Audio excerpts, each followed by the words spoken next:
আজকের এই ভিডিওটিতে সকলকে স্বাগতম জানাই।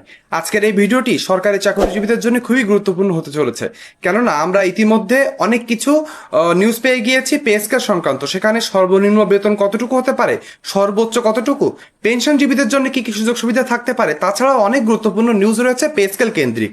আজকের এই ভিডিওটি দেখলে আপনি 3টা গুরুত্বপূর্ণ কোশ্চেনের অ্যান্সার পেয়ে যাবেন, সেটি থাকছে আপনার মোবাইল বা কম্পিউটার স্ক্রিনে। প্রথমে আপনি জানবেন কোন গ্রেডে সরকারি চাকরিজীবীরা নবম পে স্কেলের সবচেয়ে বেশি সুযোগ সুবিধা পাবেন। তারপরে থাকবে নবম পে স্কেল পেনশনভোগীদের জন্য কি কি নতুন সুযোগ সুবিধা রাখা হয়েছে, এবং শেষ অংশে থাকবে নবম পে স্কেলের সর্বোচ্চ ও সর্বনিম্ন মূল বেতন কত হতে পারে। এই 3টা গুরুত্বপূর্ণ কোশ্চেনের অ্যান্সার পেয়ে যাবেন এবং আপনার মনের অনেক কনফিউশন দূর হয়ে যাবে এই ভিডিওটি দেখলে। ভিডিওটি টানবেন না, শেষ পর্যন্ত দেখলে আপনার অনেক অনেক উপকার হবে। তাহলে চলুন আমরা দেরি না করে ভিডিওর মেন অংশে চলে যাই। আমরা ভিডিও মেন অংশে চলে এসেছি। মেন ভিডিওতে যাওয়ার আগে আপনাদের সাথে প্রত্যেক দিনের মতো কিছু কথা রয়েছে। সেটি হলো সরকারি চাকরিজীবীদের নবম পে স্কেলে গ্যাজেট প্রকাশ পেতে পারে আগস্ট মাসের দ্বিতীয় সপ্তাহে। ইতিমধ্যে আপনারা জেনে গিয়েছেন এই তথ্যটি। সরকার কিন্তু আগস্ট মাসের 15 তারিখের ভিতরে গ্যাজেট প্রকাশের যে পরিকল্পনা নিয়ে কাজ আগায় নিচ্ছে। এখনো বেশ কিছু কাজ বাকি রয়েছে। তার আগে সরকারি চাকরিজীবীরা কেন জানি না চুপ হয়ে গিয়েছেন।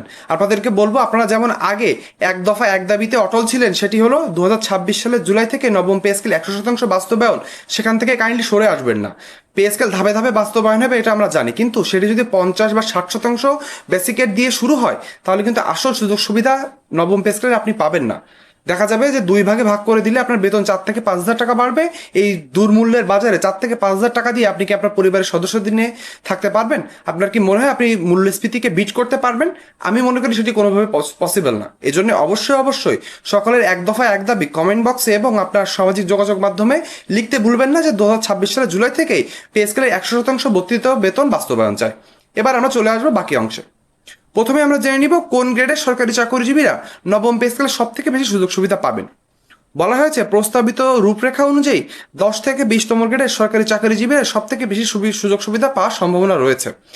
পর্যালোচনা কমিটি সব গ্রেডের সমান হারে বেতন না বাড়িয়ে নিম্ন গ্রেডের কর্মকর্তা কর্মচারীদের তুলনামূলক বেশি সুবিধা দেওয়ার নীতিগত অবস্থান নিয়েছেন, যাতে দীর্ঘদিনের বেতন বৈষম্য কমানো যায়।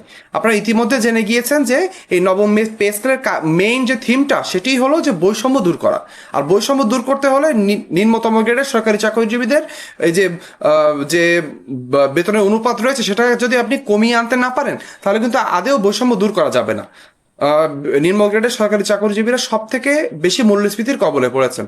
তাদের ফাইন্যান্সিয়ালি হেল্প করতে না পারলে তাদের কাছ থেকে কিন্তু বেস্ট আউটপুটটি বের করে আনতে পারবেন না। এই জন্য সরকারি চাকরিজীবী, বিশেষ করে 10 থেকে 20তম গ্রেডের সরকারি চাকরিজীবীদেরকে আপনাকে স্পেশালি কেয়ার করতে হবে। এজন্যই কিন্তু সচিব কমিটিও চেষ্টা করছে যে সব গ্রেডে সমান হারে বেতন না বাড়িয়ে নিম্নতম গ্রেড, বিশেষ করে 10 থেকে 20তম গ্রেডের সরকারি চাকরিজীবীদের সুযোগ সুবিধা একটু বেশি পরিমাণে বাড়ানো। এজন্যই কিন্তু বলা হয়েছে যে 10 থেকে 20তম গ্রেডের সরকারি চাকরিজীবীরা তুলনামূলকভাবে বেশি লাভবান হবেন অন্য গ্রেডের তুলনায়। আরও বলা হয়েছে বেতন কমিশনের সুপারিশ অনুযায়ী 10 থেকে 20তম গ্রেডের মূল বেতন 90 থেকে 100% বেতন বৃদ্ধি পেতে পারে। এছাড়াও কিছু ক্ষেত্রে 140% পর্যন্ত বেতন বৃদ্ধির আলোচনা রয়েছে। আমরা প্রায় 140% থেকে সরে আসি, 120 বা 100% কাছাকাছি বেতন বৃদ্ধি পেতে পারে। তাহলে আপনি বলতে পারেন যে 8,250 টাকা থেকে যদি 100% বেতন বৃদ্ধি পায়, তাহলে তো 16,500 টাকা হচ্ছে। আপনাদেরকে জানিয়ে দিতে চাই যে আপনাদের বেতন কিন্তু 20,000 টাকার নিচে, খুব নিচে আসবে না। কেননা সরকার যদি এই 20,000 টাকা থেকেও কমিয়ে এনে 16 বা 17,000 টাকায় নবম পে স্কেলের সর্বনিম্ন বেতন ঠিক করে, তখন কিন্তু দেখা যাবে যে এখানে সরকারি চাকরিজীবীরা এই নবম পে স্কেলকে প্রত্যাখ্যান করতে পারে। বিশেষ করে নিম্নতম গ্রেডেই কিন্তু বেশি সরকারি চাকরিজীবীরা জব করেন। এজন্যই বলা হয়েছে যে সরকারি চাকরিজীবীদের নিম্নতম গ্রেডে কাটছাট না হতেই পারে।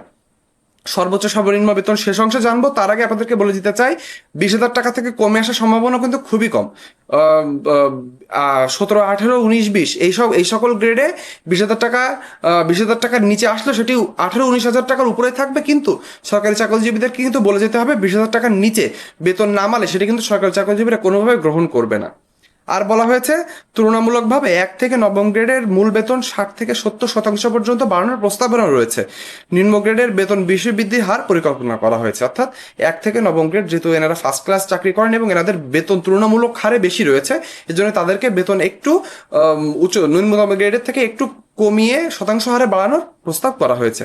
এবার চলে আসবো খুবই গুরুত্বপূর্ণ অংশে। বলা হয়েছে একই সঙ্গে সর্বোচ্চ সর্বনিম্ন বেতনের অনুপাত 1:9.4 থেকে কমিয়ে 1:7.5 করার প্রস্তাব বিবেচনায় রয়েছে, যা নিম্ন গ্রেডের কর্মচারীদের আর্থিক অবস্থার উন্নতিতে সহায়ক হতে পারে। আপনারা ইতিমধ্যে জানেন যে অষ্টম পে স্কেলের বেতনের সর্বোচ্চ সর্বনিম্ন বেতনের অনুপাত রয়েছে 1:9.4, সেখান থেকে কমিয়ে 1:8 করার পরিকল্পনা করেছিল অন্তর্বর্তীকালীন সরকারের গঠনকৃত জাতীয় বেতন কমিশন। এই জাতীয় বেতন কমিশনের থেকে কমিয়ে এনে 1.75 করার একটি প্রস্তাবনা নিয়েই কিন্তু নতুন সচিব কমিটি আগাচ্ছে। আর বলা হয়েছে 6ষ্ঠ থেকে 20তম গ্রেডে 5% বার্ষিক ইনক্রিমেন্ট বহাল রাখার সুপারিশ করা হয়েছে, ফলে বেতন বৃদ্ধির পাশাপাশি নিয়মিত ইনক্রিমেন্টের সুবিধাও তারা পাবেন। তার মানে আপনি বুঝে গিয়েছেন যে ইনক্রিমেন্টের ক্ষেত্রেও কিন্তু এই নিম্নতম গ্রেডের সরকারি চাকরিজীবীদের একটু বেশি সুযোগ সুবিধা দেওয়ার কথাই জানানো হয়েছে। এবার আমরা চলে আসবো ভিডিওর দ্বিতীয় অংশে। ভিডিওর এই অংশে এসে আপনি এখানে একটি ছবি দেখতে পাচ্ছেন, যেটি আমার ইউটিউব চ্যানেলের একটি ছবি, যেখানে আমার ইউটিউব চ্যানেল নিয়মিত দেখেন কিন্তু সাবস্ক্রাইব করেন না এমন মানুষের সংখ্যা জানানো হয়েছে। 100 জনের ভিতরে প্রায় 80 জন মানুষ আমার ইউটিউব চ্যানেলে ভিডিও দেখেন কিন্তু সাবস্ক্রাইব করেন না। আপনাদের কাছে অনুরোধ থাকবে, আপনি সচিব কমিটি, মন্ত্রিসভা সহ আইনি মিটিং সহ বিভিন্ন কার্যক্রম এখনো বাকি রয়েছে, তার সত্য এবং অথেন্টিক নিউজ পেতে হলে আমার ইউটিউব চ্যানেলটি সাবস্ক্রাইব করতে ভুলবেন না। অন্যদিকে আরেকটি ছবি দেওয়া হয়েছে যেটা আমার ফেসবুক পেজে। যারা এখনো আমার ফেসবুক পেজটি ফলো করেননি, ফেসবুক থেকে প্রত্যেক দিনের পে স্কেল সংক্রান্ত সর্বশেষ আপডেট আমি ফেসবুকে আপলোড করে থাকি, সেটি পেতে হলে ফেসবুক পেজটি ফলো করতে ভুলবেন না। ভিডিও দ্বিতীয় অংশে বলা হয়েছে নবম পে স্কেল পেনশনভোগীদের জন্য কি কি সুযোগ সুবিধা রাখা হয়েছে। আপনারা যারা পেনশনভোগীরা রয়েছেন তারা আমি মনে করি সব থেকে বেশি অবহেলিত পেনশনভোগীরা এবং এমপিওভুক্ত শিক্ষক কর্মচারীরা। তারা কিন্তু এই পেনশনজীবীরা তাদের জীবনের সব থেকে গুরুত্বপূর্ণ সময়টা একটা সরকারি চাকুরিকে বিলিয়ে দেন। শেষ জীবনে এসে তারা একটু আর্থিক স্বাবলম্বিতা চান, কিন্তু এই পেনশন যারা রয়েছেন, পেনশনাররা যে রয়েছেন, বিশেষ করে যারা নিম্নতম গ্রেডের পেনশনাররা রয়েছেন, তারা কিন্তু কোনোভাবেই পরিবারের সাথে এই কর্মজীবন শেষে অল্প এই পেনশন নিয়ে পরিবারকে না পারেন ভালো রাখতে, না পারেন নিজের সুচিকিৎসা করাতে। এজন্য এই পেনশনারদের অবশ্যই আপনাদেরকে স্পেশালি তাদেরকে কেয়ার করতে হবে এবং টেক কেয়ার করতে হবে। তা না হলে কিন্তু দেখা যাবে যে এই সরকারি চাকরিটা দিন দিন কিন্তু আস্তে আস্তে এর যে জনপ্রিয়তা আছে সেটি হারাতে শুরু করবে। পেনশনভোগীদের জন্য যে সকল সুযোগ সুবিধা বাড়ানোর প্রস্তাব রয়েছে সেটি আপনাদেরকে জানাবো। আমি ভিডিওতে যাওয়ার আগে আপনাদেরকে বলে দিতে চাই যে নতুন কোনো নিউজ কিন্তু পেনশনারদের নিয়ে বেরোচ্ছে না। আপনারা ইতিমধ্যে জানেন যে সচিব কমিটি কিন্তু অলরেডি একটি চূড়ান্ত সুপারিশ তারা করে রেখেছে। এর সম্পূর্ণ বাস্তবায়নের দায়িত্ব বা অনুমোদনের দায়িত্ব চলে যাবে মন্ত্রিসভায়। মন্ত্রিসভায় যখন এই জিনিসটা যাবে, মন্ত্রিসভা এখানে অনুমোদন করলে তখন সেটি ফাইনাল হিসেবে গণ্য হবে। যেহেতু পেনশনভোগীদের জন্য এর আগে আমরা কিছু তথ্য পেয়ে গিয়েছিলাম, সেই তথ্যগুলো এখনো পাওয়া যাচ্ছে। সেটি হলো 20,000 টাকার নিচে যাদের মাসিক পেনশন রয়েছে তাদের পেনশন 100% পরিমাণ বৃদ্ধির প্রস্তাব করা হয়েছে। 75 বয়সী বা তার বেশি পেনশনভোগীদের জন্য মাসিক 10,000 টাকা চিকিৎসা ভাতা দেওয়ার প্রস্তাব রয়েছে। তার মানে এখানে দেখতে পাচ্ছেন যে যারা 75 বয়সী বা বেশি বয়সী প্রবীণ যারা রয়েছেন তাদেরকে আলাদাভাবে ট্রিট করার একটি পরিকল্পনা রয়েছে সরকার, এবং এখানে চিকিৎসা ভাতা আপনার 10,000 টাকা করার একটি প্রস্তাবনা দেওয়া হয়েছে। এই 20,000 টাকার 100% আপনারা জানেন 20 থেকে 40,000 যারা রয়েছেন তাদের 75%, এবং 40,000 উপরে যারা রয়েছেন তাদের 55% পরিমাণ বেতন বৃদ্ধির প্রস্তাবনা এখন সচিব কমিটি পর্যায়ে রয়েছে। সেটি মন্ত্রিসভায় গেলে অনুমোদন পেলেই কিন্তু আমরা বুঝতে পারবো সর্বোচ্চ বা সর্বনিম্ন বা এই পেনশনের হার কতটুকু নির্ধারণ করা হয়েছে। আরো বলা হয়েছে এই উদ্যোগ লক্ষ্য হলো স্বল্প পেনশনভোগী ও বয়স্ক অবসরপ্রাপ্তদের আর্থিক ও স্বাস্থ্যগত সুরক্ষা জোরদার করা। পেনশন সংক্রান্ত এসব সুবিধা নবম জাতীয় পে স্কেলের প্রস্তাবিত সুপারিশের অংশ এবং এখনো চূড়ান্ত হয়নি, যেটা আপনাদেরকে বারবার বলেছি। মন্ত্রিসভার অনুমোদন ও গ্যাজেট প্রকাশের পরই এই সুবিধা কার্যকর হবে কিনা এবং কিভাবে বাস্তবায়ন হবে সে বিষয়ে চূড়ান্ত সিদ্ধান্ত জানা যাবে। আশা করি আপনারা যারা পেনশনভোগীরা রয়েছেন তাদেরকে জানিয়ে দিতে পারছি। এখন এমপিভুক্ত শিক্ষক কর্মচারীদের একটু কথা বলতে চাই। তারা কিন্তু শিক্ষক জাতির মেরুদণ্ড হলেও তারা কিন্তু খুব অল্প সুযোগ সুবিধা পেয়ে থাকেন। এই পেনশনভুক্ত শিক্ষক কর্মচারীদেরকে আপনারা যদি তাদের যে বৈষম্য রয়েছে সেটি কমিয়ে আনতে না পারেন তাহলে কিন্তু আপনি সুশিক্ষিত জাতি পাবেন না। সুশিক্ষিত জাতি না পেলে দেশ কিন্তু কোনোভাবে উপরে উঠবে না। এজন্য পেনশনভুক্ত এমপিভুক্ত শিক্ষক কর্মচারীদের দিকেও নজর দিতে হবে সরকারকে। তাদের নবম পে স্কেল যাতে সরকারি চাকরিজীবীদের সাথে সাথে বাস্তবায়ন হয়, সেটি দেরি হলে 1 থেকে 2 দিন হতে পারে, কিন্তু আপনি এমপিভুক্ত শিক্ষক কর্মচারীদেরকে আলাদাভাবে রাখতে পারবেন না।